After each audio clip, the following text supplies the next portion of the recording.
Welcome to section 17.1, part 2. This is the 174th session of the CISSP exam prep series. This part picks up the incident lifecycle right where the response stage left off. In this session, we'll walk the back half of managing an incident. We'll answer several questions. How do you contain the damage during mitigation? Who needs to be told inside and outside the organization? How do you safely bring a system back to life? How do you stop the same thing from happening again? And how do you turn the whole ordeal into a lasting improvement? Why does this matter beyond the exam? Because containing an attack is only half the job. Imagine a hospital network hit by ransomware just before its quarterly reporting deadline. Stopping the spread is urgent, but so is notifying leadership, meeting breach laws, rebuilding cleanly, and closing the hole for good. On the job, these later stages are where you protect the business legally and make sure the next attacker finds a harder target. How do you contain the damage during mitigation? Mitigation is all about limiting the scope. If an infected machine is leaking data through its network adapter, you disable that adapter or unplug the cable. Sometimes you isolate an entire subnet from the rest of the network so the problem cannot spread. Once the trouble is fenced in, your team can work on it calmly. In some cases, responders quietly contain the incident without tipping off the attacker, so they can watch the activity and map the full scope. Think of sealing off one flooded room before the water reaches the whole building. Who needs to be told about an incident? Reporting flows both inside and outside the organization. Internally, a minor malware hit does not warrant a call to the chief executive, but a serious breach absolutely does. Upper management needs to know when something major is unfolding. Picture a collections firm holding medical and financial records for millions of patients. If ransomware locks that data, you can be certain leadership hears about it fast. Match the audience to the severity. What about your legal duty to report outside the organization? Many jurisdictions have breach laws, and they often require you to notify when sensitive data is exposed. This is especially strict for personally identifiable information. If an attacker gains that kind of data about individuals, the law typically requires you to tell those individuals what happened and what was taken. Every organization is responsible for knowing which laws apply to it. Treat notification as a legal obligation, not an optional courtesy. Should you involve law enforcement? Often, yes, and sometimes you must.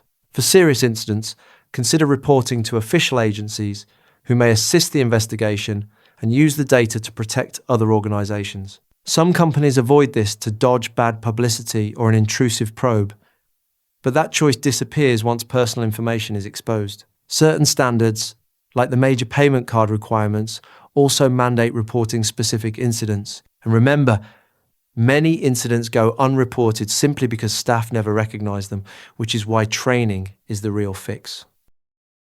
How do you safely bring a system back to life? Recovery returns the system to full operation. For a minor incident, that might be a simple reboot. For a major one, you may rebuild the system entirely and restore data from the most recent backup. When you rebuild, make sure the result is at least as secure as it was before the attack. Strong configuration and change management give you the documentation to get this right. Double-check the access control lists, the running services and protocols, the patches, the user accounts, and any known compromises. If you suspect the attacker planted hidden malicious code, a full rebuild from scratch is the safest path. How do you stop the same thing from happening again? That is the job of remediation, and its engine is root cause analysis. You examine the incident to find exactly what let it succeed, then recommend a fix. Say attackers reached a database through a website.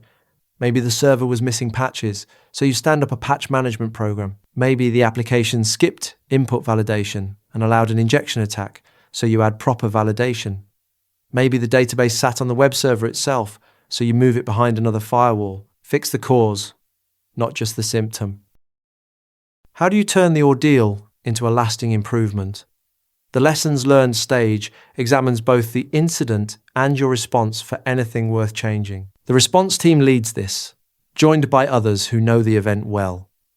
If containment took too long, you ask why. Maybe training was thin, maybe the first alert went unrecognized, maybe evidence got corrupted during handling. Crucially, the output loops back to detection.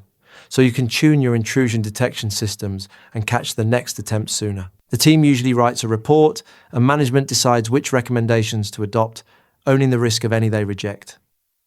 Think of a flight crew debriefing after a rough landing, so the next one is smoother. So let's bring it together.